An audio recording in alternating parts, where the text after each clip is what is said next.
All right, welcome back. We're still talking Super Eagles, and that was so good for us yesterday in Zambia. By the way, the Super Eagles are already in the country. The delegation arrived, I think, yesterday, and everything is. Everyone is in good mood and in high spirits with that victory. But guys, let's continue our review of that game. I kind of agree with you that we shouldn't single out anybody. Let's enjoy this moment. But you see, when you look at the defense, it sticks out like a sore thumb. And even though you don't want to criticize, but it's hard. I don't know what in God's name Wilfred Ndidi was doing at right back. Well, maybe I'm not Gareth Roy, I'm not a coach, but I don't understand. To me, he played that position like a centre back, and it was obvious. It was obvious that that guy would probably be better. And I don't understand, because you had Musa Mohammed on the bench and the other guy on the bench. I didn't understand that Kenneth Omero almost cost us. And the only person I could pick out from the back four, maybe William Troost-Ekong, just him. I don't know if you agree with me. Yeah. Or maybe I'm being harsh. I felt the same way, but sometimes when the team list is released, we have different reaction.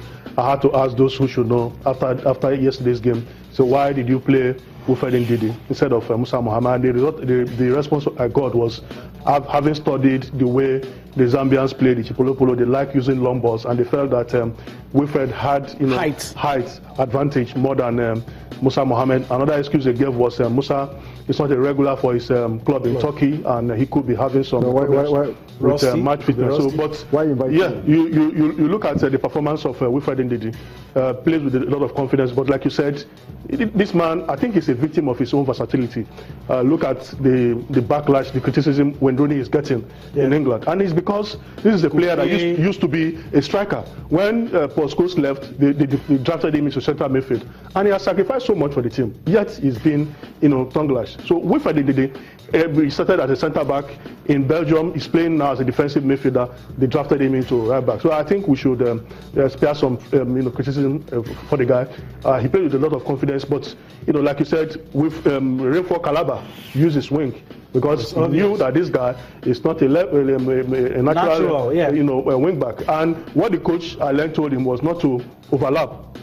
Unlike Musa, that has a lot of pace, is still full of running. So that Calabar will not utilize the space he will leave if he overlaps. So for me, yes, there were some issues with. Yeah. My greatest worry in the defense is Kenneth Omero. You see, when you have played at the Nations Cup final, you have won the Nations Cup, played in the World Cup. You can't make the same mistake. That's the problem Chelsea are having with Gary Cahill. You are making the same mistake all the time. When you are with a striker in the box, the first thing is safety.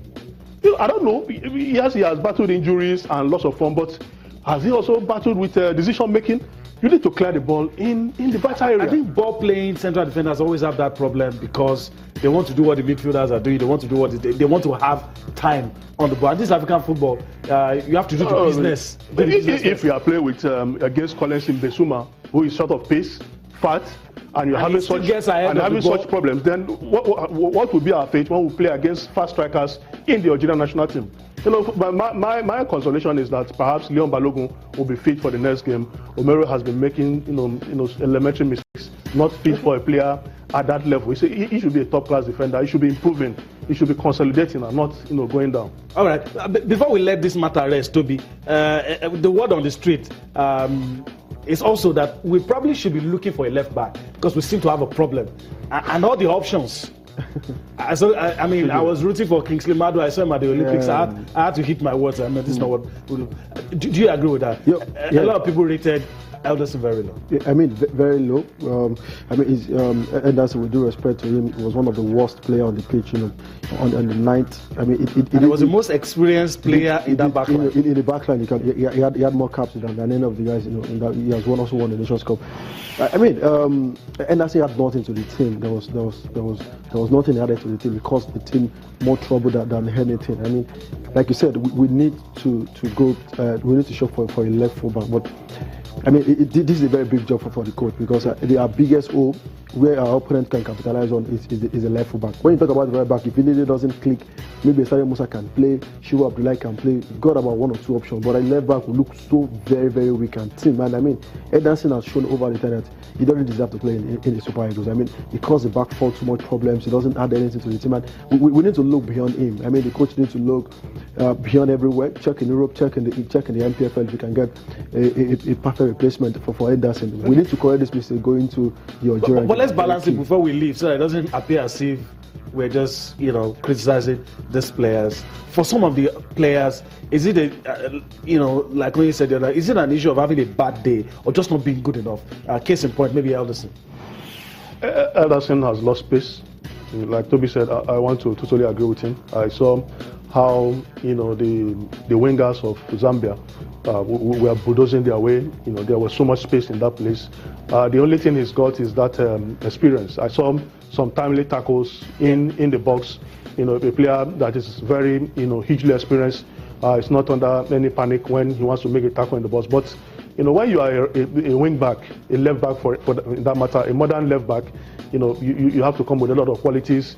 Yes, sometimes they move forward, they do a lot of pullouts, deliver a lot of crosses, but he didn't do that against Zambia. Okay. He didn't do his primary role, which is to defend. So I think for me, we should start shopping for another left back. Okay, all right. Let's just leave the Super Eagles and talk about other African teams that were in action. The other result in our group, a lot of people are already rejoicing about it, but some have already cautioned that you should forget about the other result and think about your own result. So let's bring to you results from the other groups. I'm very sure you guys were happy with the scoreline. I was reading your comments on Twitter. You wanted the result to stay the way it was, yeah. And it did. Yeah. And it did. Yeah.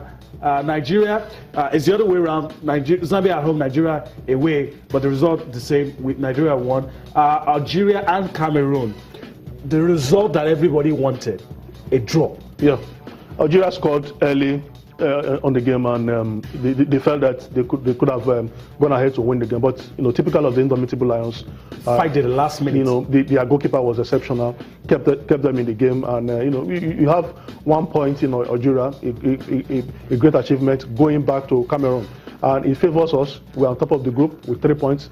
And our next game is at home. Yeah, our next game is at home. So what it means, like General Ross said, we need 11 points. We'll continue to consolidate on this performance and not to feel that we have won anything. It's not a sprint, it's a marathon. Yeah. We still have a lot of games to play, and we must show class. We are playing against Algeria the next game. These are world-class players.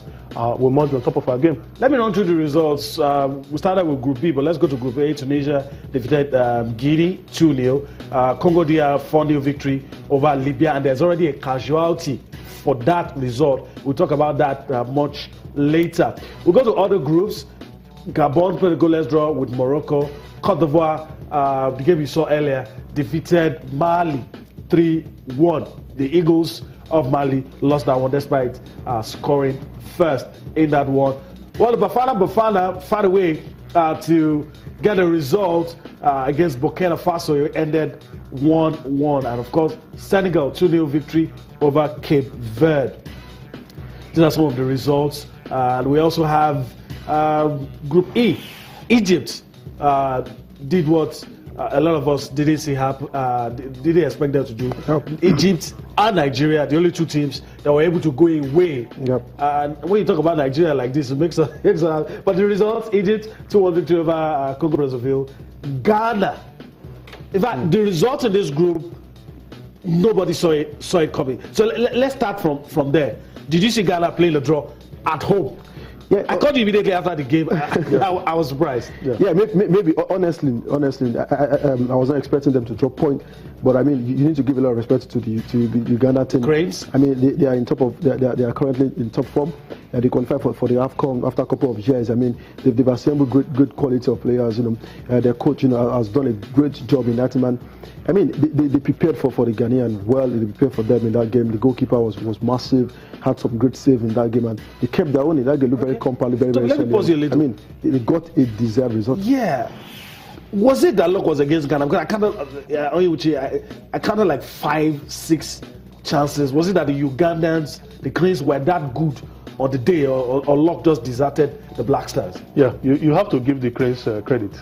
Yeah, they are playing with a lot of confidence. Remember that they came to Uyo, the first game, played in that arena, and they defeated the Super Eagles, 1-0. Yep. And since that time, they've been playing with a lot of confidence, and that culminated in them qualifying for the Nations Cup.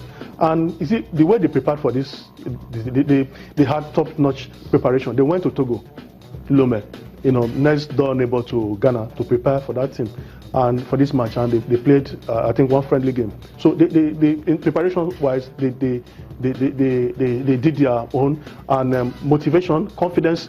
I read how much they paid the team after they qualified for the Nations Cup when they beat Comoros Island in Kampala. So it's a team high on confidence, and we must also commend the coach Mitchko. Very popular in Kampala in Uganda. He has been able to, build a lot of confidence in this team. The edge the East Africans have is that they can play for a long time. They have stamina. Stamina, yeah. They come at you. They don't get tired. So it's like they're playing at home. So for the Ghanaians, I think they will be winning some of the chances they missed. Like you pointed out in our private chat, it's no more an advantage for countries like Ghana and Nigeria because all the players are based in Europe. Yeah. So they lose that advantage of stamina that we once pride. Even especially the fact that your federation can't even give it the best pitch to play. Yeah. Yes. Look at the pitch Ghana plays. Tamale. I mean, in Tamale, how can you assemble players from hero players that play with the best facility and you want them to get results? See, sometimes it's difficult for most of these players, especially coming from abroad. Yes, Ghanaians fans might not be happy. Yes, they paid a huge amount, about $10,000 winning bonus, but there is no way they will get the result. On such pitches. The reason why we clamor for good pitches also for the Super Eagles. If the majority of the players that will play for the Super Eagles will be coming from abroad, we need to give them the best of facility to achieve the result. All right, let's leave Ghana now and go to another team, that Egypt. You have to give Hector Cooper some credit. They did the job over Nigeria. We're forgetting about that now. They've started well. Even at the time when they were winning the Nations Cup, they always find a way to struggle in the World Cup qualifiers. But now they've started well. And I mean, it's not just the coach that should get the credit, the federation as well. They seem to be doing a lot of things right this time, but they started well, and that's what you have to give them credit. Yeah, it was a long-term program. When they didn't go to the Nations Cup back to back, I learned they started building their team from the under 20 squad. The team graduated, and the result is what we're seeing. The Mohamed Salah, El Neni, and a couple of players, and that bunch, that bunch, and they're high on confidence. They are very fast. These are players that are highly motivated. They want to get back to the top of African football, and going to Congo Brazzaville and getting 3 points is an indication that the Pharaohs are back. They could go to the Nations Cup and do something very well for themselves. Like you said, Nigeria and Egypt are the only two teams. That's an indication, and it shows that when you rebuild with the right players, you give the coaches the long-term program. Yeah. They could get the results. Let me put you on the spot before we go on break. Can they break that 26-year jinx? I was a very young boy when I last saw Egypt at the World Cup. That was Italia 90. Can they do it now? Do you have that feeling that they can do it now? They have a solid squad. We saw them here against the Super Eagles of Nigeria, and in Alexandria, how they played. They kept it very tight. It was a very tough game for them, but they managed to grind out that 3 points. For me, I think they have a decent chance of getting to the World Cup. Okay, I don't know if Toby agrees. Yeah, I agree. When you travel to Congo, you consider it fair that you came back from behind and scored 2 goals. Henry Maxwell played on the road. That's character. That's character. That's classic. I mean, and in a group where you have Ghana, who drop point at home, Uganda, which they might likely get over them. I mean, they're favourite, and I think this is the best moment for them. They're in form right now. The players are playing at the top level. A couple of guys in that squad. So I mean, this is the best moment for them. They just need to take advantage of this form and then break that jinx and get to the World Cup in a couple of months.